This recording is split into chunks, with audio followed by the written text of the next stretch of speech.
Bonjour les amis, bonjour la famille. Voilà, je viens aujourd'hui nous poser une petite question. Hein? Alors, en 2024, qui est-ce que tu laisses entrer dans ta vie? Ou alors, qui est-ce que tu maintiens dans ta vie? Qui est-ce que tu accueilles dans ta vie? Qui est-ce que tu gardes dans ta vie? Est-ce que tu t'es posé cette question? Je vais vous dire quelque chose.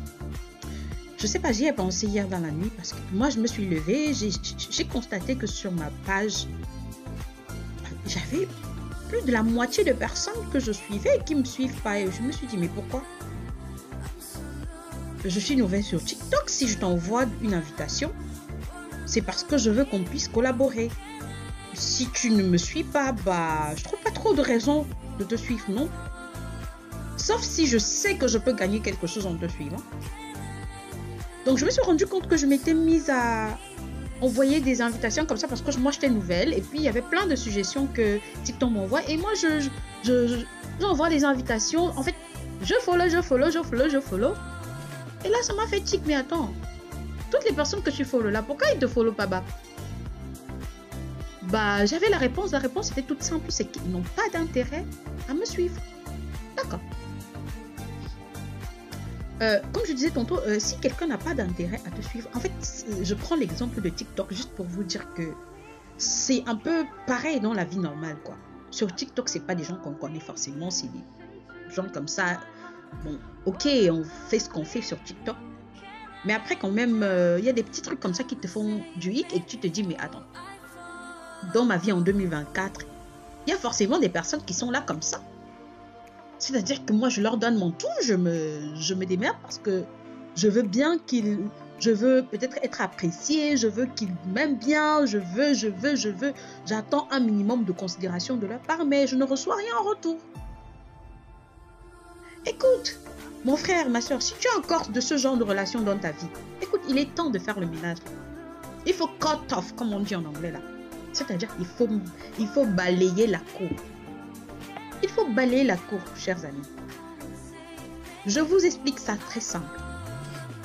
Accepte dans ta vie quelqu'un qui te tire vers le haut, quelqu'un qui te fait progresser, quelqu'un qui te fait avancer. Je ne parle pas seulement de relations sentimentales, hein. Je parle ici même de relations amicales. Si tu as dans ta vie un ami à qui tu donnes un maximum et qui te donne rien en retour, ça veut dire que cet ami n'a rien à voir dans ta vie. Cet ami n'a rien à faire dans ta vie. Et si tu continues, ce qui va se passer, c'est que cet ami va être ton occasion de chute en fait. Parce que pendant que tu chercheras à avancer dans ta vie, cet ami va commencer à te jalouser. Cet ami va commencer à te regarder du mauvais œil. Et c'est comme ça que vous entendez toutes sortes de choses là-dedans. Vraiment, hein. On dit souvent, il faut faire la différence entre les amis et les connaissances et les acquaintances, comme on dit souvent.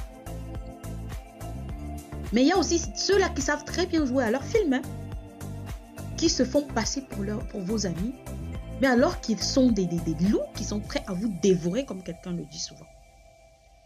Donc moi, je pense qu'il n'est jamais trop tard. Parce que moi qui parle aujourd'hui, je n'ai pas toujours compris cette leçon de vie là il y a longtemps. Mais moi, je viens partager. Comme je vous ai dit, TikTok m'a juste fait revenir sur ce thème-là. Je me dis, mais attends, on ne va pas se fatiguer de parler de ça. On ne va pas se fatiguer de parler de ça. J'ai fait le ménage sur mon TikTok, hein, je vous promets. J'ai fait le ménage.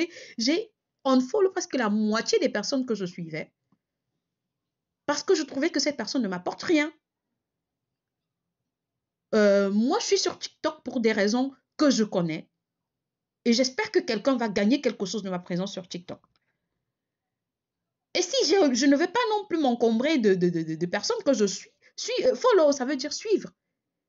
Écoute, si tu fais des choses sur TikTok qui ne m'intéressent pas, ou alors tu trouves que mon contenu ne t'intéresse pas, j'ai aucune raison de te follow, j'ai aucune raison de te suivre.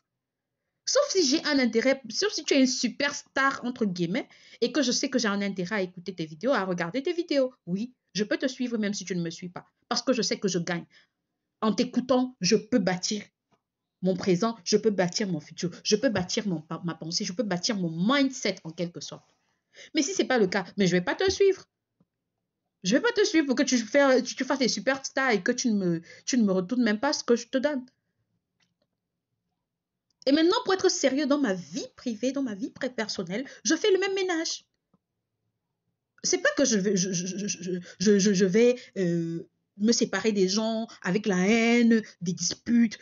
Non, on n'a pas besoin de clash. On a juste besoin de mettre chacun à sa place. Oh, quand ça rime comme ça, j'adore. On a juste besoin de mettre chacun à sa place. Pas besoin de clash. On est assez mature. Quand tu vois quelqu'un dans ta vie qui veut ton bien-être, qui veut te pousser vers l'avant, ça ne se cache pas. Mais juste une chose, ne demande pas ce que toi, tu ne peux pas donner. Hein. Ah oui. Parce qu'il est trop facile de penser toujours que le problème, c'est les autres, mais très souvent, notre propre problème, c'est nous-mêmes. Ouais. Notre propre problème, c'est nous-mêmes. Parce que parfois, c'est nous-mêmes qui n'arrivons pas à nous bâtir. C'est nous-mêmes qui n'arrivons pas à avoir la bonne attitude, à avoir le bon comportement, à avoir le bon mindset. Mais c'est nous qui accusons les autres d'être en train de nous jalouser, d'être une occasion de chute pour nous. Non. Il est important que nous-mêmes, nous nous remettons en question. C'est-à-dire, avant de faire, c'est-à-dire, ce ménage-là va commencer par toi-même. Commence déjà par faire le ménage dans ta façon de penser, dans ton attitude, dans tes habitudes, dans ta façon de traiter les autres, dans ta façon de te comporter avec les autres.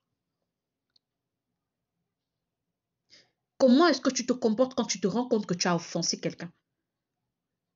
Comment est-ce que tu fais pour que les personnes autour de toi ne se sentent pas frustrées, ne se sentent pas peut-être chosifiées ou diminuées par ton comportement?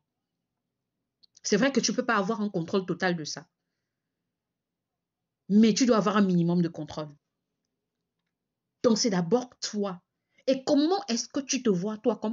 Qu'est-ce que toi, tu penses de toi? Sans orgueil, hein?